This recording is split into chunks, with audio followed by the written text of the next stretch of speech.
Hello guys, welcome to my new blog. तो guys आज एक नए ब्लॉग में आप सभी का स्वागत है। सबसे बड़ी चीज़ गाइस मैं ये बताऊंगा कि आपको डॉक्यूमेंट कौन कौन से लगेंगे वीज़ा प्रोसेस के लिए, और उसके बाद जो वीडियो आएगी वो आएगी कि हम कैसे वीज़ा अप्लाई कर सकते हैं स्टडी के लिए, कैसे हम कॉलेज की एप्लीकेशन भर सकते हैं, वो सारी नेक्स्ट वीडियो में बताऊँगा। अभी डॉक्यूमेंट कौन कौन से लगेंगे ये आपको मैं फुल इन्फॉर्मेशन दे रहा हूँ, तो वो वीडियो आप पूरा वॉच करो, ठीक है। और जो भी क्वेरीज है वो आप पूछो, उसका आंसर मैं आपको कमेंट में दूंगा।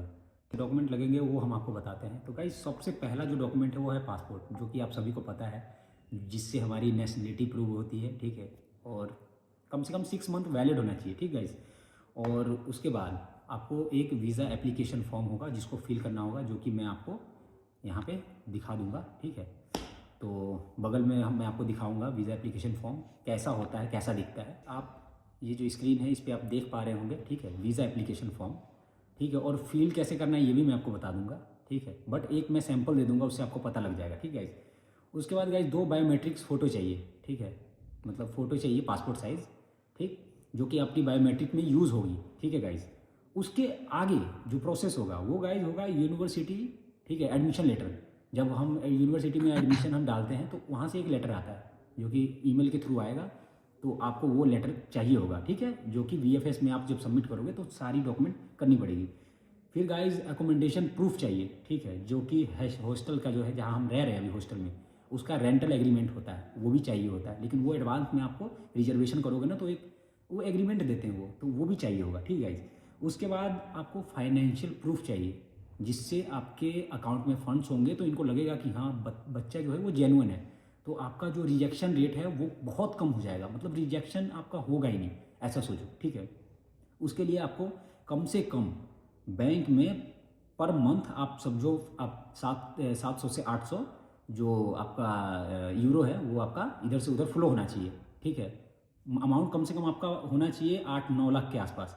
बट आपका 70-80 हज़ार फ्लो होना चाहिए कि उनको लगे कि हाँ मतलब बच्चा 70-80 हज़ार यूज़ कर रहा है, तो वो उनको यहाँ आने के बाद वो बच्चा अपना सारा कुछ यूज़ कर सके, फंड्स इधर से उधर, ठीक है। तो वो उनको जेन्युइन लगना चाहिए, ये नहीं होना चाहिए कि फेक हो, ठीक। उसके बाद गाइज जो आपका स्पॉन्सर होगा, किसी के पापा है, किसी के मदर है, किसी का खुद है जो मतलब स्पॉन्सर कर रहा है, ठीक है, उनके भी स्टेटमेंट चाहिए बैंक की कम से कम 6 मंथ का। गाइज जो स्पॉन्सरशिप लेटर है वो तो गाइज आप एक तरह से मान लो कि जैसे आपके फादर साहब है या मदर साहब है, जो भी आपको स्पॉन्सर कर रहे हैं कि आप मतलब वहाँ जाके आप स्टे कर रहे हो, सब कुछ मैनेज कर रहे हैं आपके पेरेंट्स, इस वजह से भी स्पॉन्सर वो लेटर लगता है, ठीक है। ट्रैवल हेल्थ इंश्योरेंस है वो आपको इंडिया से ही मिलेगा, ठीक है। तो आपको वहाँ से बुक करना पड़ेगा कि जब आप यहाँ आओ तो वो आपका वैलिड हो, ठीक है, जिससे आपको कोई दिक्कत ना आए। आपको सबसे बड़ी चीज़ होती है जो कि होती है आपकी डॉक्यूमेंटेशन, ठीक है, स्टडी रिलेटेड डॉक्यूमेंटेशन।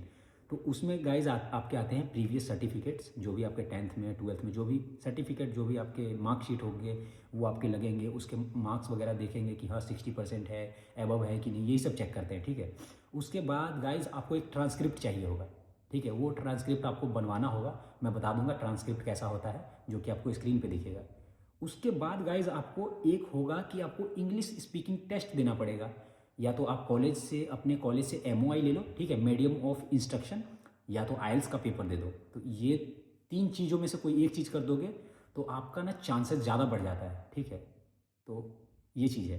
फिर गाइज आगे क्या है कि आपको पेमेंट प्रूफ देनी पड़ती है जब आप वहाँ से पेमेंट करोगे कॉलेज का सीट लेने के लिए, कि अब हमने 3500 यूरो पे कर दिया MBA के लिए, तो आपको ना वो एक प्रूफ देंगे कि भाई पेमेंट, इस बच्चे का पेमेंट आ गया यहाँ पे, तो अब इसका बच्चे का चांसेस 100% है कि लगना ही लगना है।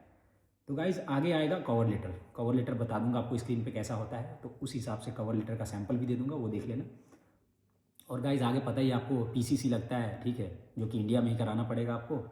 फिर मेडिकल सर्टिफिकेट लगता है, ठीक है। तो मेडिकल मतलब आप मान लो मेडिकल का जो सर्टिफिकेट है वो 50-50 है, कईयों में लेते हैं कईयों में नहीं लेते हैं। मेरे केस में तो मेडिकल सर्टिफिकेट मैंने नहीं दिया था वहाँ पे, मेरा ऐसा ही हो गया था। और गाइज लास्ट प्रोसेस है कि आपको जाना पड़ेगा VFS, ठीक है, जो कि दिल्ली में है। और वहाँ पे आपको ये जितनी भी डॉक्यूमेंट है वो आपको एक फाइल में रख के पासपोर्ट के साथ, और आपको वहाँ जाके VFS ऑफिस आपको जमा कराना पड़ेगा। और आपको वहाँ पे कम से कम फीस मतलब वही 5,000 के आसपास, या कम भी हो सकती है ज़्यादा भी हो सकती है, इतने के आसपास आपका लगेगा, ठीक है। जो कि वीज़ा फीस पेमेंट रिसीव्ड वो देंगे, एक आपको रसीद देंगे, ठीक है। और वही रसीद आपका काम आएगा आपको पासपोर्ट लेने में। अगर जब आप पासपोर्ट लेने जाओगे तो वो रसीद आप दोगे ना, तो आपको पासपोर्ट दे देंगे वो। तो ये सब गाइज सारा प्रोसेस है और सारा ये डॉक्यूमेंट है, क्या क्या डॉक्यूमेंट लगेगा, ठीक है। सबसे बड़ी चीज़ ये है कि आपको जो पीसीसी होती है और आपके जो सर्टिफिकेट होते हैं वो अपोस्टाइल करना भी पड़ता है। अपोस्टाइल जब करोगे ना, तो अपोस्टाइल जब हो जाती है तो आपके डॉक्यूमेंट के चांसेस बढ़ जाते हैं लगने के, मतलब वीज़ा के चांसेस बढ़ जाते हैं लगने के, ठीक है। और बाकी गाइज एक एफटीएस है, ठीक है। जो एफटीएस होता है, एक बार आप ब्लॉक फंड कराओ और आपके डॉक्यूमेंटेशन जो भी आपकी स्पॉन्सरशिप की जो भी डॉक्यूमेंट है वो नहीं लगेंगे, आपको जो भी फंड शो कराना है वो नहीं लगेगा।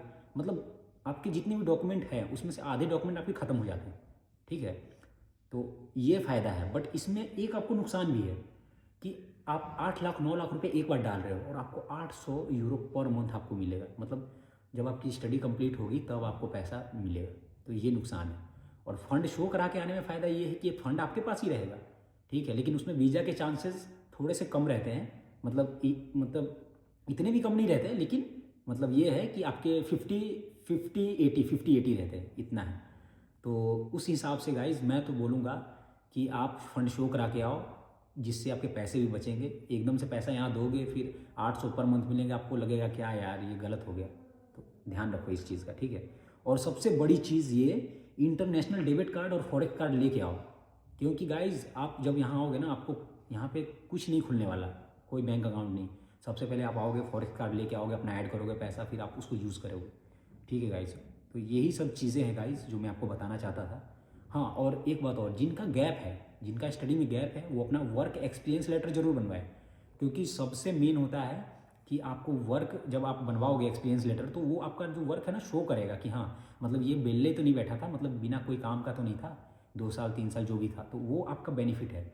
और एक डॉक्यूमेंट आपके और लगेंगे, जैसे मान लो किसी का सरनेम नहीं है, या मान लो किसी का सरनेम और स्पॉन्सर का सरनेम और जो फाइल लगवा रहे हैं उनका दोनों मैच नहीं कर रहा, तो उसमें एफिडेविट बनवाना पड़ता है, ठीक है। तो जब आप जाओगे कचहरी में एफिडेविट बनवाने, तो वहाँ पे एफिडेविट बना के उसमें ना आपको एक सर्टिफिकेट देंगे, जिसमें बोलेंगे कि ये जो स्पॉन्सर है और ये जो जिनका फाइल लग रहा है ये दोनों सेम है। तो वो डॉक्यूमेंट भी लगता है, जैसे मेरा लगा था, ठीक है। ये सब जितने भी मैंने चीज़ें बताई, तो गाइज ये सब डॉक्यूमेंट है जो कि आपको वीज़ा फाइलिंग में लगते हैं, ठीक है। तो गाइज़ अभी के लिए इतना ही, और जो भी आगे जो वीज़ा का प्रोसेस है वो भी हम बताएंगे। बट सबसे पहले गाइज़ आप इस वीडियो को फुल वॉच कीजिए, लाइक कीजिए, सब्सक्राइब कीजिए चैनल को, और जल्द से जल्द आपको आना है लातविया, आइए। और नेक्स्ट प्रोसेस का वीडियो है हम जल्द से जल्द बनाएंगे, ठीक है। तो हमें गाइज़ मोटिवेट कीजिए यार, और मिलते हैं नेक्स्ट ब्लॉग में।